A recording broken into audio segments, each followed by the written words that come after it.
the Secretary General is following closely recent developments in Uganda. Mu mawulire ge tulinawo wetwogerera nga General Yoweri Kaguta Museveni n'obukulembeze bwe ebintu biyinza okuba nga tebigenda kutambula bulungi gye bujjako oluvannyuma lwa akulira ekitongole ky'amawanga amagatte Ssaabawandiisi amanyiddwa nga Antonio Guterres nga bwe twabategeezezza olunaku olwajjo okuvaayo n'ategeeza officially nga bw'ali mu kugenda maaso n'okuba nga afollowinga ensonga ezigenda maaso mu ggwanga erya Uganda ng'ensonga ezo ze z'abasibe abagenda maaso n'okuba nga bakwatibwa abantu abakwatibwa olw'ebyobufuzi n'engeri gye bagenda maaso n'okuba nga bayisibwamu era yayogedde ku nsonga ezo ezaabo abagenda maaso kubanga bateekebwa mabega w'emitayimbwa awatali musango awatali kooti kubeera nga zikola kyokka zaabadde teziribusa General Yoweri Kaguta Museveni n'avaayo n'akikkaatiriza nti bano abasibe ab'ekibiina ekya National Unity Platform oba aba political prisoners tebateekeddwa kubeera nga baweebwa beyiro. Mu kiro ekikesezza olunaku olwaleero General Yoweri Kaguta Museveni yabaddeyo ne presidential address n'agenda maaso n'okuba nga ayogera wabula ebigambo bye yayogedde mwe yayogeredde ne bino n'ategeeza nti bano tebateekeddwa kubeera nga baweebwa beyiro olw'ensonga bwe tubawa beyiro mbu badda mu bantu ba bulijjo oba badda mu bajulizi abandi badde ba witnesses ne babeera nga babatiisatiisa kakati ebigambo bino n'abanga ayanukudde Secretary General w'ekitongole ky'amawanga amagatte nti tetugenda kubawa beyiro bino yabyogedde nga bwe ngenda okukumalirayo akatambi. The arrested opposition lawbreakers may not get bail because they threaten the security of the witnesses. Because some people have been saying, you give these people bail, give them bail. Yes, but because they are not Democrats, when we release them, they attack the witnesses. Ebigambo bino General Yoweri Kaguta Museveni mu kubyogera yabadde amenya mateeka era nga mateeka yagamenye publicly. Uliriza Article eya23 mu constitution y'eggwanga erya Uganda egamba nti munnayuganda yenna oba omuntu yenna waddembe okufuna bail ate nga kiri mandatory nga kiba kitegeeza kino kyampaka omuntu ateeka okufuna bail naddala ng'omusango gwe bamuvunaana tegunnaba kubanga gumusinga. Omuntu yenna ajja kuba akyali suspect until proven guilty. Nti omuntu bano ba John Bosco Kibalama era leero tugenda tambulira nnyo ku John Bosco Kibalama ba Vincent Nalumoso n'abalala bonna abaawambibwa nga ne bwe twogerera kati tebamanyiddwako mayitire ate nga gavumenti ye yali ekkirizaako nti bano ffe tubalina. Kakati ekitongole ky'amawanga amagatte kimugamba bano abantu mujja kubasesema tuli mu kwetegereza embeera nga bwe zigenda maaso n'okubanga zitambula y'omukulu agambye nti we babata oba ne babawa beyiro babeere nga bawoza bava bweru mbu bagenda ne batiisatiisa ba witnesses mbu obujulizi ne bugenda maaso n'okubanga bubula era nga bino mu kubyogera yabadde nga asindika obubaka era ng'obubaka yabadde nga abusindikira abakulu mu kitongole ky'amawanga amagatte nti bano bamwagala oba temwagala tetugenda kubata tetugenda kubawa beyiro kweyimirirwa kubanga mu mateeka kikkirizibwa tetugenda kubata oba emisango bagirina oba tebagirina newankubadde nga ye sitting president takkirizibwa kusalawo kubanga waliwo amateeka gagobererwa omuntu asobola okuweebwa beyiro. Ekisinga okunyiiza bannayuganda n'ekisinga okuleeta obunkenke eri ebitongole ebyenjawulo omukulu bw'aba ayogera agezaako okulaga nti bano tebalina kumutegeerera kyokka ate nga byakola aba amenya mateeka agali loko naago agali international. Kati kigambibwa nti singa bino ebintu binaaba tebikwatiddwa bulungi era nga tewaliwo nkikyuseemu wandyeka nga embeera eyongedde kubeera mbi abasibe bano kigambibwa nti bandibanga bagenda kuleetera omukulu ono ebizibu ebitagenda maaso nakubanga biggwa. Wuliriza mu nnaku nga ziizo eziyise bano abakyali fresh okuli Alex Waiso Mufumbiro Batasi Calvin Bobby Giant n'abalala bonna babadde baakaleetebwa mu kkooti babamye bail kyokka ng'eyabamye bail mulamuzi era process nga bwe wagirabye. Kakati ebigambo bya General Yoweri Kaguta Museveni byabadde ng'ebisiiga ekifaananyi nti omulamuzi akolera ku ntoli zaabwe. Of course mmanyi gwa mpulirizo oyinza okuba okimanyi nti kituufu bwe kityo bwe kiri omulamuzi akolera ku ntoli z'abakulu abo baakolera ku biragiro newankubadde nga amateeka we gali agalambika omulamuzi wabula kigambibwa okuba nti n'ekitongole ky'amawanga amagatte n'ebitongole b'emikago egy'enjawulo nabo babadde bafuna obujulizi olwo nti omukulu mu ggwanga lyakulembera amateeka maneya ne mye nga Secretary General oba Ssaabawandiisi wa UN yakavaayo n'ategeeza nga bwali mugenda maaso n'okwetegereza n'okumonitaringa n'okwekenneenya embeera nga bwegenda maaso mu ggwanga erya Uganda. Tugenda kutambulira nnyo ku nsonga za Kibalama kubanga Kibalama John Bosco ly'erinnya erikyasinze okuba nga litambula era lirikyasinze okuleetera abakungu ba NRM ebizibu oba okubazaalira ebitukula makayi byazaalira ku nsiko. Kakati njagala tutambule ogende maaso n'okuba nga obiwulira. Omukulu ono yagambye tebagenda kuweebwa bail newankubadde nga mu mateeka kikkirizibwa. Article 28 Presumption of innocence. This guarantees that every accused person is presumed innocent until proven guilty or until they plead guilty. Mu mateeka g'eggwanga erya Uganda akawaayiro 28 omuntu gwe tosobola kumusalira musango ne bw'obanga oli pulezidenti, si ggwe ateekeddwa okusalawo okuggyako nga mufunye obujulizi, kooti ng'ekoze okunoonyereza ne bafuna obujulizi obumala nti Waiswa Mufumbiro ddala yaliko ku pareedi, era pareedi eyo nga ddala musango, nti Eddie Mutwe ddala esweta yagibba, nga kooti tennaleeta bujulizi bumulumiriza obanga ye ng'omuntu tannakkiriza mu mateeka g'eggwanga erya Uganda. Article 228 tekkiriza muntu ono kumukuumira amabega wa mitayimbwa nga tonnaba kumuleetera bukakafu bumulaga nti alina omusango kuba akyali abeera suspect, tabeera criminal. Article 23 section 6 subsection A, the right to apply for bail. The clause assures that arrested individuals are entitled to apply to a court to be released on bail. Newankubadde ng'okunoonyereza kuba kukyagenda mu maaso, newankubadde ng'ensi ensonga zonna omukulu z'agamba musimanya bajja kutiisatiisa ba witnesses n'ebirala mu mateeka. Article 23 section 6 subsection A, omuntu akkirizibwa era nga kyatteeka omuntu waddembe ogenda maaso n'okuba ng'asaba bail bwe guba musango nga weeguli awoze ng'ava bweru. Kakati omukulu yagambye tebajja kugibawa, naye teweerabira si yateekeddwa okusalawo. Article 128 Judicial independence. This article establishes that the judiciary shall be independent and subject only to the Constitution and the laws. It dictates that no person or authority shall interfere with the courts in the exercise of their judicial functions.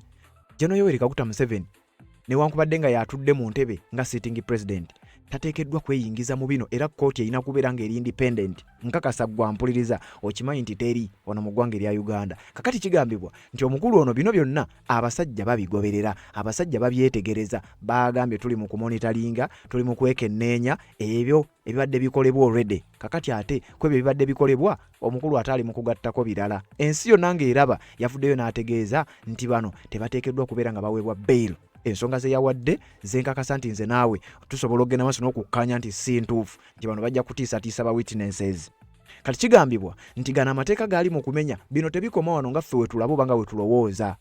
Batugamba nti under Article 23 Section 6 subsection B and C, the law requires mandatory bail if a suspect has been on remand for 60 days before the start of a trial in a magistrate's court, or 180 days for offences triable only by the High Court.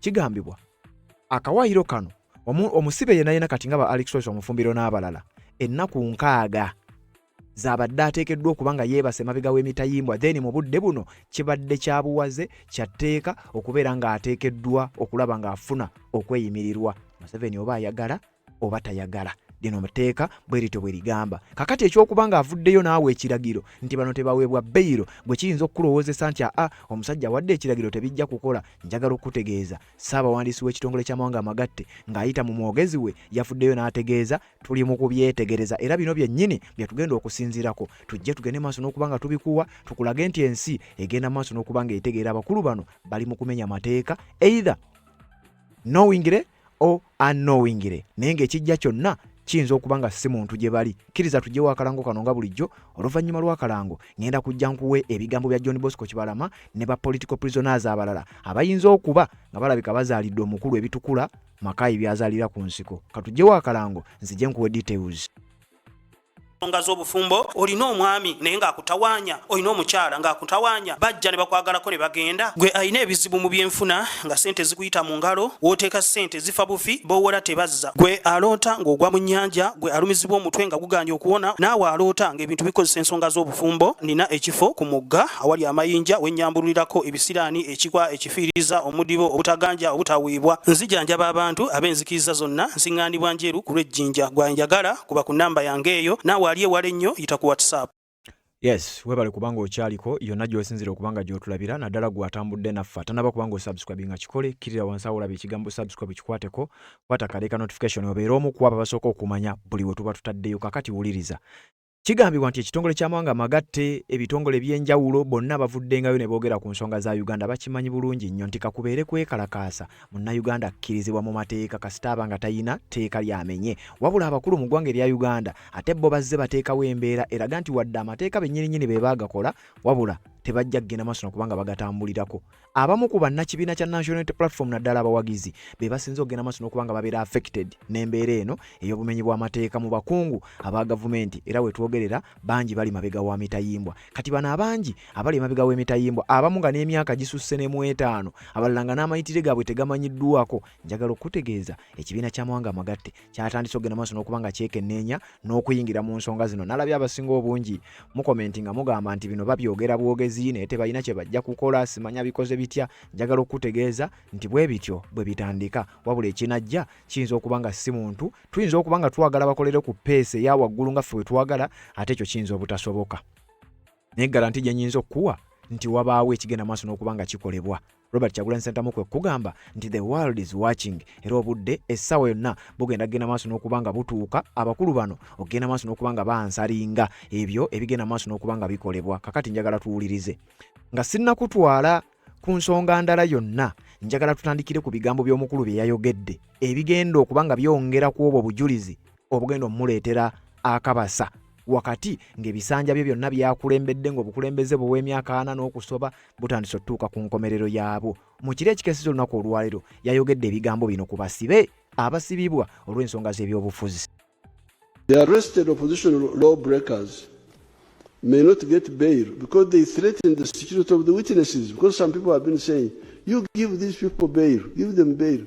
Yes, but because they are not Democrats, when we release them, they attack the witnesses.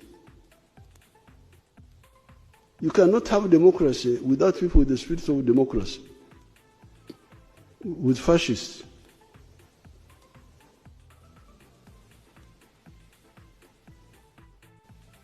Why should you intimidate a witness if you are innocent? Why?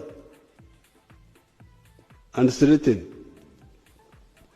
So the answer why we oppose bail is because they come now to attack the witnesses. Ebigambo ebyo byabadde biwanvu naye njagadde tujjemu ebyo. Era agamba nti bano abantu bwe tunaabata bajja kujja batiise ba witnesses, era mbu bajja kujja babeere nga bagenda mu maaso n'okubanga babukugamba kubulankanya bujulizi kyalinga agezaako okugenda maaso n'okubanga ategeeza. Wabula njagala okutegeeza ti ebigambo ebyo oyinza okubirabanga ebifaanana bwe bityo, wabula byongereza ku bujulizi olwedde obubaddewo. Nkugambye obujulizi bubaddengawo bw'ensonga zino. Wuliriza ku nsonga esinga obukulu era ng'omuntu erinnya erisinze okutambula era erisinze baleetera ebizibu ly'erinnya lya John Bosco Kibalama. John Bosco Kibalama ono emyaka ye kati gikunukkiriza na 7 nga yabulawo, amayitire ge tegamanyiddwa. Nabbanja nga ye Prime Minister Museveni yennyini gwe yeerondera yaadimiitinga era yakkiriza ti John Bosco Kibalama ffe tumulina, era nti balina n'omusango gwe baamuvunaana gwe baamuggulako. Nabbanja ebigambo bino yabyogera gye buvuddeko ng'ategeeza nti John Bosco Kibalama gwe munoonya tumulina bulungi nnyo, twamukwatira mu bitundu by'e Kakiri mbu batta abasirikale ekiboga n'ebigambo nga we yabyogera. Wabula gye bizze biddiriŋŋana oluvannyuma oba oli awo olw'okutegeera nti John Bosco Kibalama yandibaleetera ebizibu, Nabbanja n'atandika okukyusa emboozi mu ngeri ey'okubalaata naye nga kabonero akalaga obunkenke oluvannyuma lwa international community okubanga etandise okubanga eyingira mu nsonga zino. But we are fortunate that Kibalama was traced.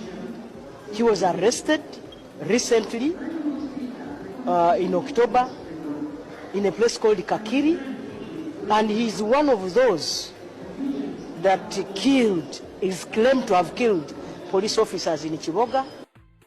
Nabbanja yagamba nti Kibalama baali bamuyina era ezimu ku nsonga ze bamuvunaana bamukwatira Kakiri, ng'ensonga ze bamuvunaana mbu y'omu ku bateeberezebwa okuba nti batta abasirikale mu bitundu by'ekiboga. Ti Kibalama yali omu ku bantu abateeberezebwa okuba nti batta abasirikale mu bitundu by'ekiboga, kati nti ensonga lwaki bamulina era bamuyina.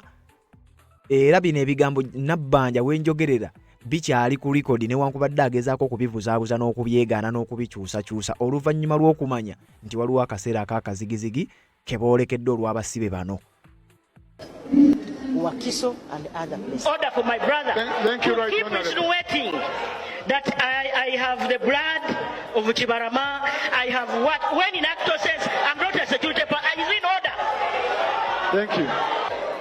With the indulgence of the Right Honourable Speaker, I played a video in this Parliament on record with the Prime Minister speaking to the media that actually Chibalama is in their hands, that he is a criminal, that he was arrested, and that was recorded here, Mr. Speaker. The Prime Minister is not going to really impeach our confidence of demanding for Chibalama. Chibalama is on her farm.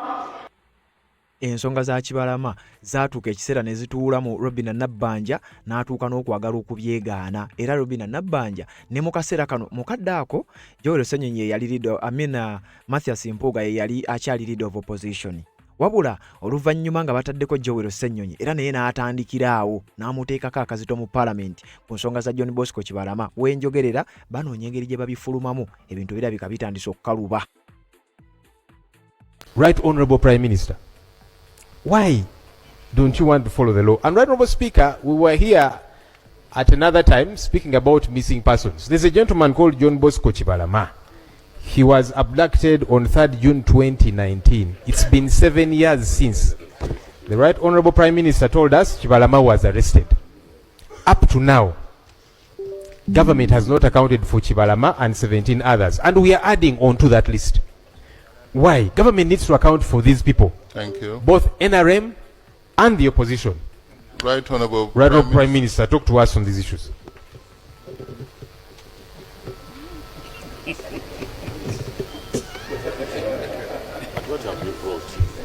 Right Honourable Speaker and Honourable Members, as for other missing persons, in 2021, while we are here, in a place called Kavule, there is our chairman called Kibalama, and that's the man I meant.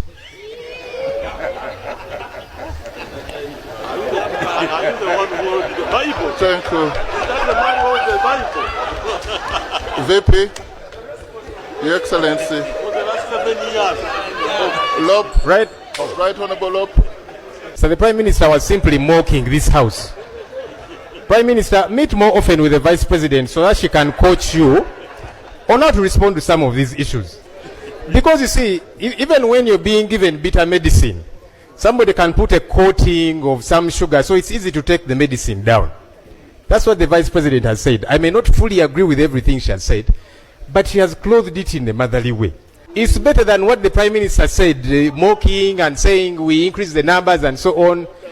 And there is no harm in learning from your senior, the Vice President. Is that a bad thing? You don't want to learn? Order.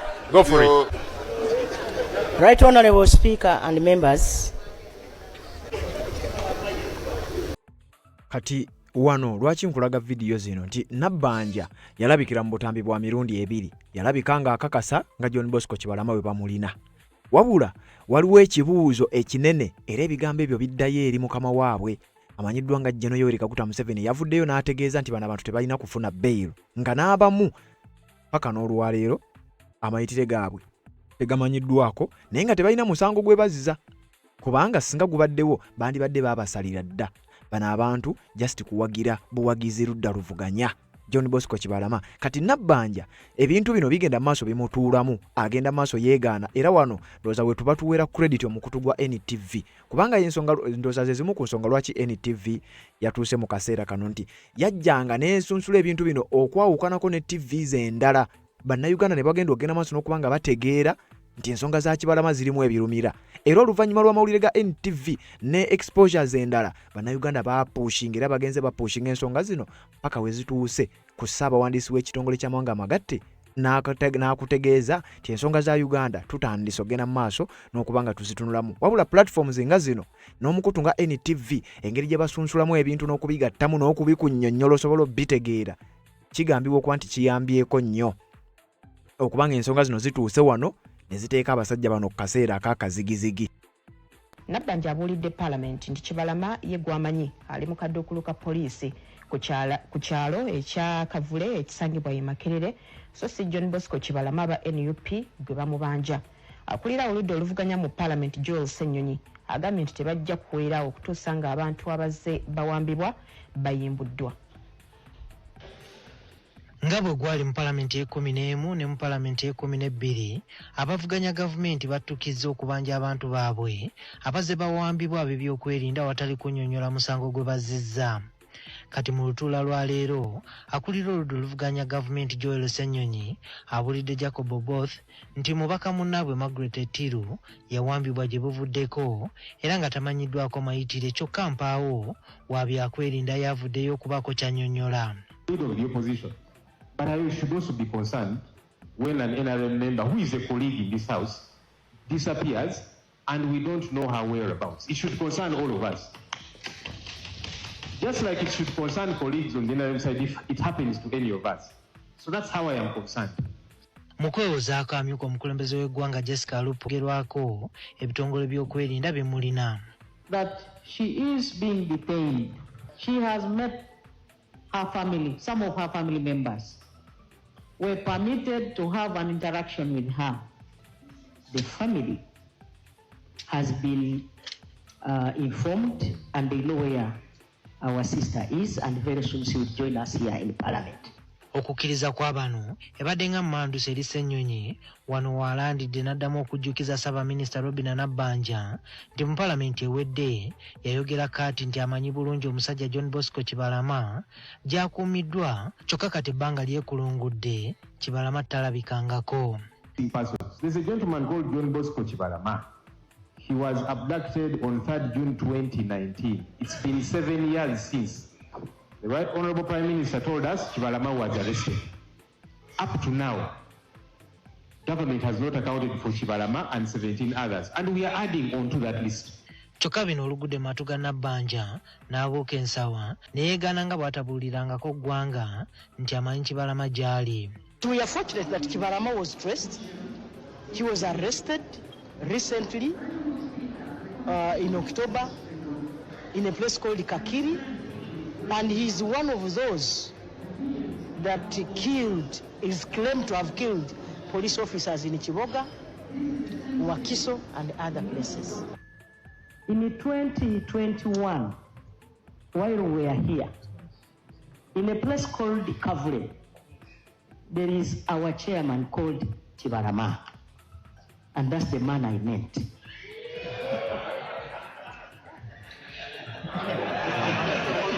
Abantu bebatuuse okufa mukyala we yafa olwa stress, abaana tebasoma, efamire yonna yasaasaana, n'abantu abalala bwe batyo bababuzizaawo abantu 18 betubanja, naye omuntu omukulu ng'azze ali mu kubalaata. Parliament ewedde nti Kibalama oyo amumanye ate ali mu mukomera ajja kukolwako ng'amateeka nga bwe gagamba. Naye kati twewuunya kati leero Prime akomawo ng'atubuulira nti Kibalama yali ayogerako Kibalama mulala. So n'olwekyo nze nkiraba nga omuntu abuzaabuza Parliament just. Ab'oludda oluvuganya bagambye Sipiika nti ekiwamba abantu kirabika nga kizzeemu mu ggwanga lyonna ng'ensangi zino abantu bawambibwa awatali annyonnyola mayitire gaabwe. Bano banokoddeyo okwambibwako omuwagizi wa NUP Christopher Godi amanyiddwa nga King Zali nakaakati atamanyiddwako mayitire. Wotalwanirira kino olwaleero olunaku olw'enkyeza mutajja kulwanirira. Tunatuna ng'Abannayuganda tulina okulwanirira kuboneka nti buli omu ateekebwa okutegeera bamugemeire ki, ate nga bakalina kugema woteekebwa kwinonolwa bali kugemera ki era bali kutwalawa. Nava n'agamba nti ab'Enganda ze bamanyi. Actually ekyo si kya mu Banganda bize bokka kumanya kubanga ekisooka alina abalonzi ate mubaka wa ggwanga national MP abeera mubaka wa ggwanga. Naye n'ekyokusatu teri muntu yenna ne bwaba nga si mubaka wa Parliament asaana kusibwa ennaku ezo zonna. Juma Kiria, NTV Akawungeezi. Ensonga lwaki NTV bagigyeko. Kakati ensonga ezo John Bosco Kibalama ne ba political prisoners abalala nga bakyagenda maaso n'okubanga abamu amayitire gaabwe tegamanyiddwako, abalala bo wetwogerera bakyali mabega wa mitayimbwa nga ba Alex Sosa Mufumbiro, ba Akirewo Kivumbi, ba Eddie Mutwe n'abalala. Ekitongole ky'amawanga amagatte Ssaabawandiisi oba Secretary General waakyo Antonio Guterres yavuddeyo n'ayita mu mwogezi we n'ategeeza mmwe mukkakkane mukole kye muteekeddwa okukola ebigenda mu maaso tubiraba era tugenda kugenda maaso n'okubanga tubirondoola tunaagenda okuvaayo n'ekiwandiiko ekyetaagisa oba ne action yonna gye tugenda okugenda maaso n'okubanga tuteekinga bannayuganda mujja kugenda maaso n'okutegeera nti tubaddengayo nga tukola. Secretary General wa UN yayise mu mwogezi we era ebigambo byonna bikuwaddeko wabula nja kubikwongera. Wuliriza. Moving to Uganda, the Secretary General is following closely recent developments in Uganda and notes with concerns reports regarding the detention of political and civic actors in the country, including cases of which the whereabouts of some individuals have yet to be clearly established. He recalls that freedom of expression, including the independence of the media, as well as the rights to liberty and security of person, are enshrined in Uganda's constitution, as well as in international human rights obligations. He encourages all stakeholders to exercise restraint and uphold the rule of law. And turning to Syria, I can tell you that the Secretary General expresses his deep concern.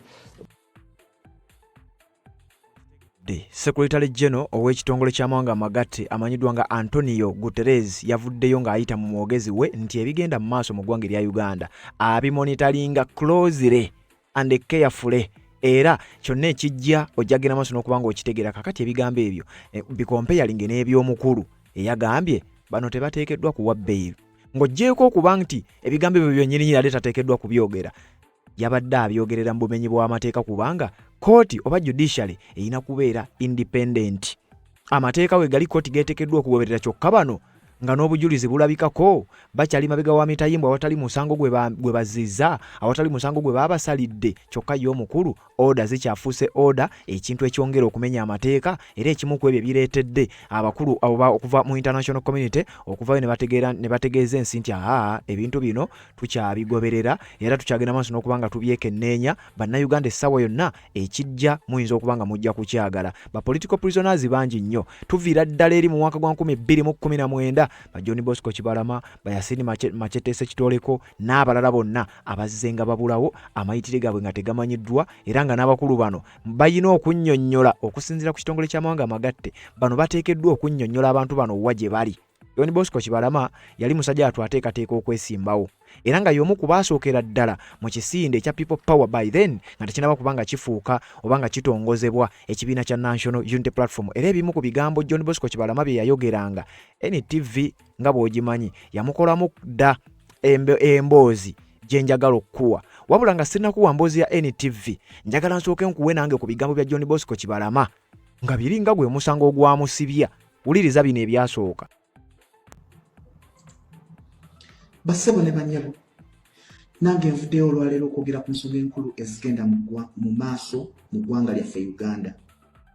John Bosco Kibalama aleetedde gavumenti ya General Yoweri Kaguta Museveni obuzibu nga ne wetwogerera mukyala we yafa taata we yafa abantu batandise okufa tebamulabyeko emyaka Kibalama ono yawambibwa 2019 paka olunaku olwaleero taddanga mu kulabikako n'abalala wabula ngono Kibalama erinnya lye lyasinga okutambula naye nga kifaananyi Kibalama kwe gamba ayimiridde mu kifaananyi kyabo abawambibwa ebiseera ebyo. Kati ebigambo bye yalinga ayogera byalaga abakulu nti ono y'omu ku basajja abasookera ddala okubeera ku lusegere lwa Robert Kyagulanyi Ssentamu era abasajja abasookera ddala mu kisinde kya People Power nga tennaba kutongozebwa nga kibiina kya tebannaba kufuna kibiina kya National Unity Platform era nga mukadde kano yali ateekateeka kwesimbawo.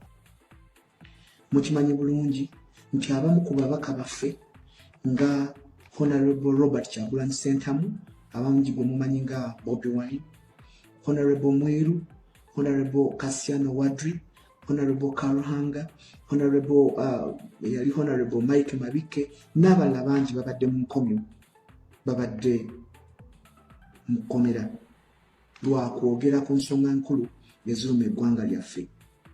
Kale abo bannaffe bakola olulimbi lwabwe naye ate naffe tetuteekeddwa kusirika busirisi nga bannayuganda nga tulaba eggwanga lyaffe liseebengerera. Tetuteekeddwa kwetiiririra kubanga bwe twetiiririra bassebo ne bannyaba nti mukimanyi olugero lw'omuganda lugamba nti ekiri atabaala kyekiri anaasigadde eka. Kale abaana baffe bajja kutubuuza taata mwakolawo ki ng'eggwanga lyaffe lisebengerera? Lwaki mwatutiiririra?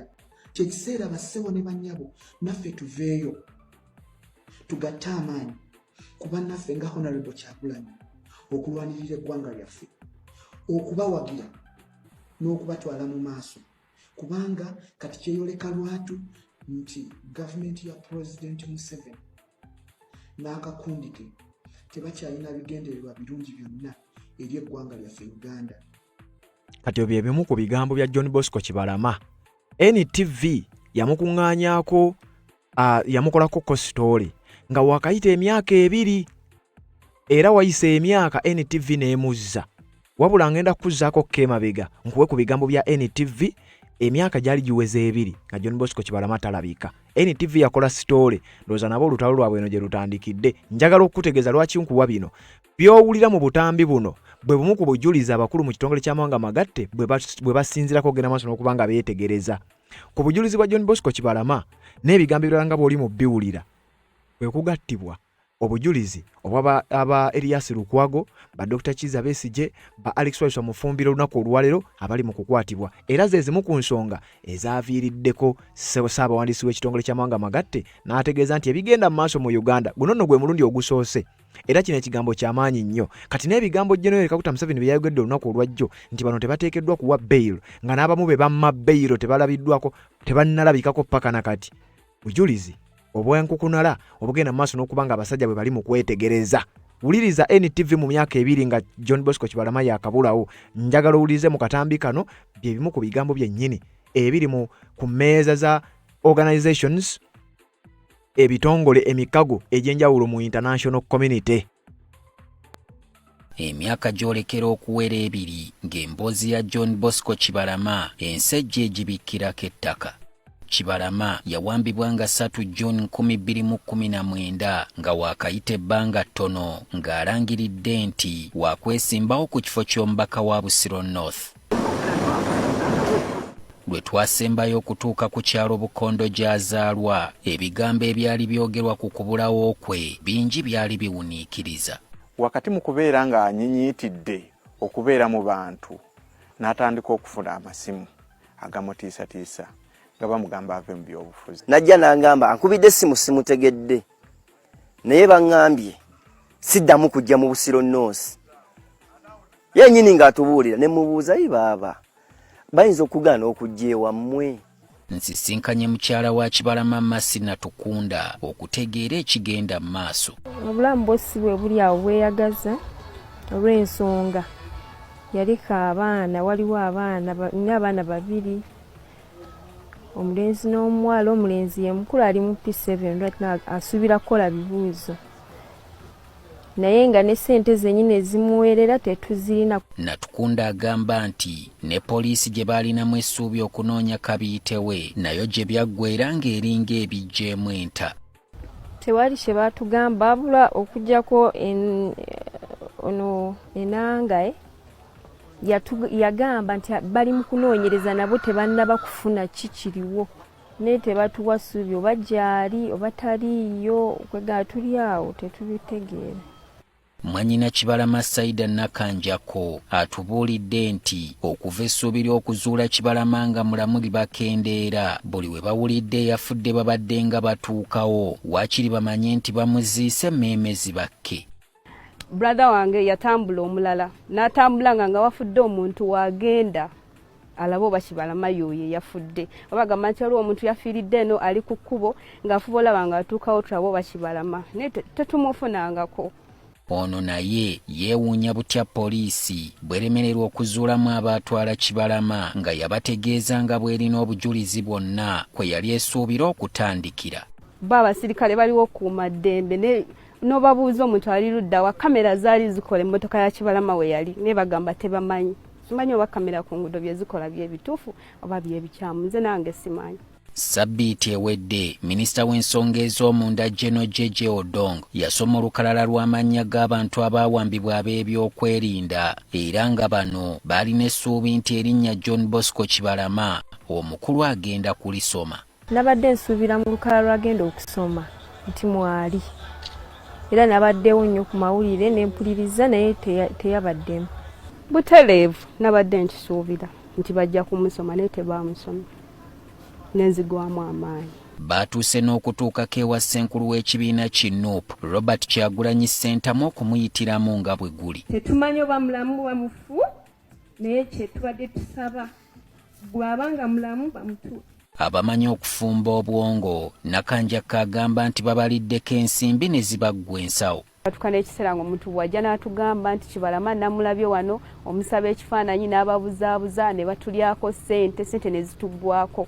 Tewali we batatuuse, buli wamu wonna tutuusewo ne tutambula. Nnyina wa Kibalama yafa pressure mu Oktoba 2019 oluvannyuma lw'okukitegeera nti bulijjo baakimukweka nti omwana we yawambibwa. Kitaawe akyali omulamu abadde ku ndiri okumala emyaka 8 okuva lwe yakutuka enkizi, wabula nga bano bagamba nti naye obulamu asigazza bwalumaggamaga olw'okubulawo kwa mutabani we n'obuyambi okubanga bwafuuka bwakkekwa.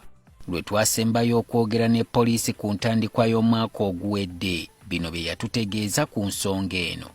Ne tufuna ebikwata ku ngeri gy'abadde yogera oba gye tuyita call data ku simu, ne tugiweereza abannaffe aba CMI batuyambeko okutunula n'okulaba kiki ekirimu, abadde ayogera nani, pattern ki gy'abadde akozesa. Kati tukyalinda ripoota eyo. Olwaleero bino abakulu bye boogera. Omuntu yenna alina amawulire ayinza okuba waliwo information gye balina nga ffe tetulina gye bayinza okutuleetera ate kozese information eyo okukola okunoonyereza ate ensonga za mwami Kibalama. Kizibu okumatiza abantu ba Kibalama nti okubuzibwawo kwe tekulina kakwate na byabufuzi kubanga kyakolebwa amaze kukola kirangiriro eky'okwegwanyiza ekifo ky'omubaka owa Busiro North. Solomon Kaweesa, NTV Akawungezi. Kati ekyewuunyisa mu mboozi owuliddemu taata we yali musajja mulwadde wenjogerera nga taata we yafa. Mukyala wa John Bosco Kibalama eyalinga agezaako kubanga atresinga oba okunoonya naye yafa. Omukyala amanyiddwa nga Monica Nabukenya Kibalama mumujjukira yafa mu Novemba w'omwaka oguwedde. Taata we omugenzi Abrahamu Kabugo yafa mu mwezi ogwokubiri omwaka guno 2026 nga talabye kumuwala ku mutabani we John Bosco Kibalama. Ate owulidde mu katambi nga kaggwa nga bakulu bakulaga nabo bennyini balinga abatamanyi kyaba John Bosco Kibalama gyali, balinga abatamanyi kyaba omukulu ono yawa, kwegamba balinga abatamanyi wana bo we bayinza kutandikira nga kabonera akakulaga ti John Bosco Kibalama taliyo, yawambibwa, sina kindi okubanga bwe yawambibwa yattibwa. Bwe bujulizi bwe nkugambye nti ekitongole kya Mwanga Amagatte kibulina era bagenda maaso n'okwekenneenya n'okutunuulira abantu bano abaabuzibwangawo baateekebwangawa era baliruddawa. Ze mboozi zengenda maaso n'okubanga nkuwa Secretary General oba Ssaabawandiisi w'ekibiina kya Mwanga Amagatte bwe yavuddeyo n'ategeeza, yabadde yakamala byogera, omukulu n'agamba nti n'abo abaakasibwa temubawa beyiro kubanga bwe munaabawa beyiro bajja kutiisatiisa ba witnesses. Kati obunkenkene bweyongera n'ennyongera okuzza ku mboozi era ya NTV ku musajja amanyiddwa nga Vincent Nalumoso. Jjukira nakugaye bano bali 18 abaabulawo nga bamayitire gaabwe na buli kati tegamanyiddwako. Wuliriza. John Bosco Kabiriti kasaza kimu. John Bosco Kibalama yali omu ku bawagizi lukulwe abasookera ddala mu kisinde ki People Power Movement era nga yatuusa n'obuwagizi bwakyo mu bitundu bya Busiro North eyali emanyiddwa okumamirwa NRM. Ng'ennaku z'omwezi 3 omwezi ogw'omukaaga omwaka 2019 omusajja ono yabuzibwawo mu ngeri y'olusaagiriro wabula n'agendera ddala ati obutadda ng'omukadde akogga. Naye ate naffe tetuteekeddwa kusirika busirisi nga Bannayuganda nga tulaba eggwanga lyaffe liseebengerera. Okusinziira ku booluganda, Kibalama waabwe ono ebigambo byatandika okumwononekera ng'amaze okulaga obwagazi bw'okwesimbawo okuvuganya ku kifo ky'omubaka wa Parliament owa Busiro North mu kulonda kwa 2021. Muna People Power owa Busiro North era agenda okwaŋŋanga okuvuganya ku ntebe y'obwamemba bwa Parliament mu Busiro North. Mu biseera ebyo namusisinkanako awamu mu Kampala yankubira simu yennyini nangamba ensonga lwaki sikyakwata simu z'abantu balala bonna, ekyamazima nga bwe nagamba baŋŋaana okuddamu okujja mu Busiro North. Ekirala tugumiikirizeemuuko kuba baŋŋamba obulamu n'ebyobufuzi nondewo kimu. N'obabuuza omuntu ali ludda wa kamera zaali zikola emmotoka ya Kibalama we yali ne bagamba tebamanyi. Simanyi oba kamera ku nguudo bye zikola by'ebituufu oba by'ebikyamu, nze nange simanyi. Kati ensonga za Kibalama wuliriza nakugambye bano baali 18 abaabula mu kalulu kali aka 2021 nga tukayingira ebintu byongera ogenda maaso n'okuba nga bitabukira abakulu. Kyokka bongera ogenda maaso n'okuba nga bagattako ku bizibu kwebyo ebizibu kwe bagatta ate ebizibu ebirala. Kati njagala nkulage wano nina era akatambi akalala ke njagala okuwa nga kana akatambi katulaga emboozi ya Vincent Nalumoso. Jukira nakugambye waliwo abantu bano aboogerwako bano ba Alex Wasa Mufumbiro ba Edimu 20 bo baleetebwa mu kooti ne balabwako basajja ne baba mabummi bail ku biragiro bya mukama waabwe nga bw'owulidde era nga yamaze dde okuwalaga ensi nti bulijjo abalamuzi be basala biragiro bye kwegamba ye tayagala babawe bail olw'ensonga gye yakuwadde. Kati waliwo lisiti eyaba ne 18 nga bo ne wetwogerera na buli kati tebaddangamu kulabikako. Ngenda kuwa omu ku omu n'olunaku lwe baamuwamba paka olwaleero ombalire mu comment section yawo emyaka giweze emeka ng'omuntu oyo taddangamu kulabikako. Bano baali buwagizi, abamu baali beegwanyiza kwesimbawo nga John Bosco Kibalama n'abalala. Kati Vincent Nalumoso ngenda kuwa NTV emboozi gye yakola. John Bosco Kibalama yawambibwa ng'ennaku z'omwezi 3 omwezi ogw'omukaaga omwaka 2019. Kitegeeza John Bosco Kibalama emyaka giri 7 tugenda kuweza myaka 8 taddangamu kulabikako. Michael Semuddu yawambibwa nga 28 omwezi ogwa Novemba gwe 11 baamujja Kasubi. John Bosco Kibalama baamujja Kanyanya. Ono Michael Semuddu baamujja Kasubi nga 28 ogwe 11 gye myaka 6 gigenda kuwera 6 egijjudde talabikangako. John Damulira ono baamujja wa Kisekka mu katale ke wa Kisekka nga 21 Desemba omwaka gwa 2022. Moses Mbabazi abangi gwe bayitanga Kawenja baamuwamba nga 21 Desemba 2022 baamujja mu katale ke wa Kisekka. Wa Kisekka baayolayo abantu kubeera gye bajja ne Moses Mbabazi bajjayo John Damulira ne Moses Mbabazi mu katale ke wa Kisekka. Ono ye Moses Mbabazi baamuwamba nga 26 omwezi ogwa Novemba mwaka gwa 2022.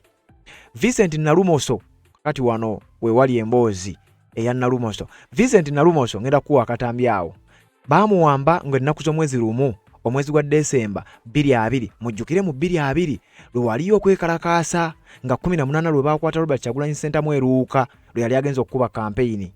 Then Abannayuganda ne bagamba tekijja kusoboka tekijja kukola tetujja kukikkiriza ne bayiika ku nguudo z'ebibuga ebyenjawulo okwetolola ensi yonna ne balaga obutali bumativu. Abasajja ne batta abantu abamu ne bagenda maaso n'okuba nga bawambibwa. Kati mu eyo period abamu ku baawambibwa paka nakati tebamanyiddwako mayitire. Ebitongole ebyenjawulo bivuddeyo n'ekitongole ky'amawanga amagatte nakyo kitandise okujjayo enjala. Vincent Nalumoso nga 1 Desemba 2022 baamujja Bugoloobi gye baamuwambira nga bw'ogenda owulira mu katambi. Martin Lukwago baamuwamba ng'ennaku z'omwezi 3 omwezi gwa Novemba 2022 era naye baamujja Bugoloobi. Muhammad Kanatta baamuwamba nga Desemba 23 omwaka gwa 2022 baamujja Mukono. Yuda Sempijja baamuwamba nga 19 Desemba 2022 baamujja Mukono. Musisi Mboowa baamuwamba nga 18 Desemba 2022 baamujja mu Kisenyi. Peter Kiria baamuwamba nga 1 Desemba 2022 baamujja Nansana. Shafiki Wangolo baamuwamba nga 3 Desemba baamujja Nansana. Dennis Zimula baamuwamba nga 25 Novemba 2022 baamujja Nansana. Musitafa Luwemba nga 19 Novemba 2022 baamujja Nansana. Hasani Mubiru baamuwamba nga 2 Novemba 2022 baamujja Kawaala.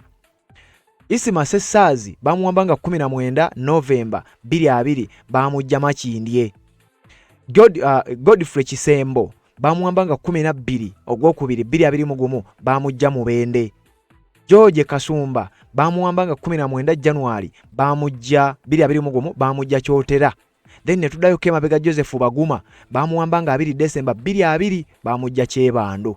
Kati bano be bamu ku bagambibwa okuba nti be basinze okuleetera abakulu obuzibu era n'ebitongole ebyenjawulo ensonga lwaki bitandise okuvaayo ku mboozi z'abantu bano amayitire gaabwe tegamanyiddwa. Mwe muli ne Moses Nalumoso, akatambi kano kakwatibwa oba kannyonnyola bulungi nnyo emboozi ya Vincent Nalumoso n'abaana abamu ku bano nga bwe tugenda maaso n'okuba nga tubikuwa sooka obiwulirize nzije nkwongereyo. Emboozi y'omuvubuka Vincent Nalumoso myaka 28 nga yabuzibwawo okuva mu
obudde bugenzi ono yayanziba bubbi emiyalo lyankuyako ssimu nange nva ku CPS essaawa 3 ezekuyita tukafi lekutambula kiri nga nokuba nga lindako era ojja kunkola lindako kawasabagamba nze emuyankuya ku ssimu essaawa 2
genda maaso. Era ensonga zino nga mulaba tuzikwata bwe tugenda oziteeka mu paalamenti ensi ezirabe bategeere nti Nabbanja ne banne batemu beewugguusa ensi bateeke ku minzaani. Ensonga z'obufumbo olina omwami naye ng'akutawaanya, olina omukyala ng'akutawaanya, bajja ne bakwagalako ne bagenda. Gwe alina ebizibu mu byenfuna nga ssente zikuyita mu ngalo, w'oteeka ssente zifa bufi b'owola tebazza. Gwe aloota ng'ogwa mu nnyanja, gwe alumizibwa omutwe nga guganye okuwona, naawe aloota ng'ebintu bikozesa ensonga z'obufumbo. Nina ekifo ku mugga awali amayinja wennyambululirako ebisiraani, ekikwa, ekifiiriza, omudibo, obutaganja, obutaweebwa. Nzijanjaba abantu ab'enzikiriza zonna, nsiŋŋaanibwa njeru ku lw'ejjinja. Gwanjagala kuba ku nnamba yange eyo, naawe ali ewala ennyo yita ku WhatsApp.